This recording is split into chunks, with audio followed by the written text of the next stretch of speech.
तो उनका ध्यान लग गया गुरु जी की बताए हुए साधन से कि ध्यान कैसे करना चाहिए, अपने ऊपर ध्यान कैसे लगाना चाहिए।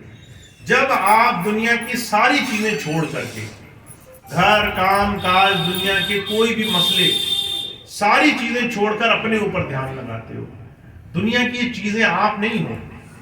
अगर आप कहो कि मेरा ये काम बहुत जरूरी है, वो एक काम है, वो आप नहीं हो। अगर आप कहो कि मुझे पढ़ना बहुत जरूरी है, पढ़ना एक क्रिया है, वो आप नहीं हो। अगर आप कहो कि मुझे घर में ये चीज लानी जरूरी है, वो सिर्फ एक कर्तव्य है, वो आप नहीं हो। महाराज जी कहते थे कि जितनी भी चीजें हैं, एक क्षण के लिए उसे किनारे छोड़ करके जब आप अपने अंदर ध्यान लगा के बैठते हो कि आखिर में आप हो क्या, तो ये सारी चीजें आपके अंदर से धीरे धीरे कुछ क्षण के लिए निकलने लग जाती हैं। काम काज जिम्मेदारी अच्छा बुरा तरह तरह की चीजें जो ख्याल में आती हैं सब किनारे होने लग जाती हैं, धीरे धीरे बादल छटने लग जाते हैं। उस वक्त आपको वो एकाग्रता का, वो एक दिशा का एहसास होता है जिससे आप इस शरीर से अलग अपने अस्तित्व को जानने वाले बन सके। तो महाराज जी कहते हैं इस ध्यान को अपने ऊपर लगाना जीवन है, इस ध्यान को दुनिया की तरफ लगाना ये संसार में भौतिक चीजों के पीछे भागना है। तो ये क्रिया कि आप जीवन में अपने ऊपर ध्यान दे सको, अपने जीवन में अपनी चीजों की तरफ ध्यान दे सको, ये कला गुरु सिखाने के लिए आता है। क्यों? ताकि आप जीवन में संसार की चाकी के बीच में फंसे ना रह जाओ, संसार के दुख सुख से आप परेशान मत हो। दुनिया की चीजें आएंगी जाएंगी, पर आपका इनसे ऊपर बड़ा कद हो जाए। आप इस संसार के सुख और दुख से अपनी अभिव्यक्ति मत मानो, अपने आप को दुनिया की चीजों से जोड़ करके उनके हिसाब से अपने आप की तौलमल मत करो। महाराज जी तो एक बात कहा करते थे अगर आपको बता दिया जाए कि आपने 1000 बार चीजों की चिंताएं करी हैं और समय बीतने के बाद वो चीजें याद तक नहीं करी, तो आपको आश्चर्य लगेगा। अभी तक के जीवन में 30 40 50 वर्ष के जीवन में आपके जीवन में सैकड़ों बार ऐसी घटनाएं आई होंगी जब चीजों के लिए आपने बहुत चिंताएं करी। बच्चे पढ़ नहीं पा रहे हैं, घर नहीं बन रहा है, पैसे नहीं हैं, कल क्या होगा। ऐसी हजारों चीजों के लिए हमने अपने सर में दुनिया भर का बोझ इकट्ठा किया है। ऐसी ऐसी हालत हुई कि लोगों को शरीर का स्वास्थ्य बिगड़ गया, इतनी तकलीफ हुई कि उन्हें लगा कि हमारा शरीर अभी समाप्त हो जाएगा, इतनी हम तकलीफ में हैं। और वो समय गुजरा, 6 महीने गुजरे, अब वो चीज आपको याद तक नहीं आती, वो घटना याद तक नहीं आती।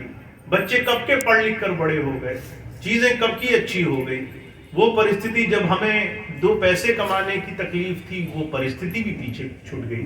तो जो कहा करते थे समय तेजी से भाग रहा है, जो संकट आपको संसार का सबसे बड़ा संकट लग रहा है वो परसों आपको याद भी नहीं रहेगा। जो संसार की परिस्थिति आपको जीवन की सबसे बड़ी सबसे बुरी स्थिति लग रही है, 6 महीने बाद आप उसको याद भी नहीं करोगे। ऐसा ये समय तेजी से भाग रहा है आपके हाथ से।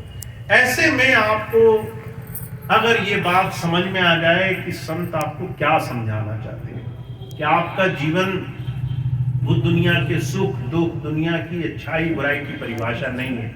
आपको कोई चीज आज मिली या नहीं मिली, वो सिर्फ एक समय है। कल आप देखोगे वो समय टला, उसमें कुछ अच्छाई छुपी थी। अगर कोई चीज हमारी मन चाही हमें नहीं मिली, उसमें भी कुछ अच्छाई छुपी थी। कोई हमारी बेचाही चीज हमें मिल गई, वो भी कुछ भले के लिए थी।